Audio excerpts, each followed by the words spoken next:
பரவாயில்ல, ஒரே நல்லா பண்ணிட்டாங்க.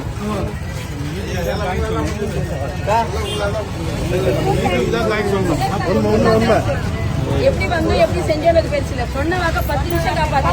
ரொம்ப நேரம் கிடையாது, ஒவ்வொருத்தர் 1 மணி நேரம் 2 மணி நேரம் 2 நாள் 3 நாள் 10 நிமிஷம். பொதுமக்கள் சார்பா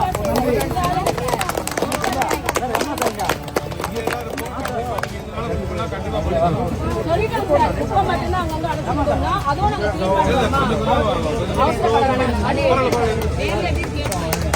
எங்க வழியாக சார். சின்ன ரொம்ப தேங்க்ஸ் சார். 10 நிமிஷம் ரொம்ப தேங்க்ஸ்.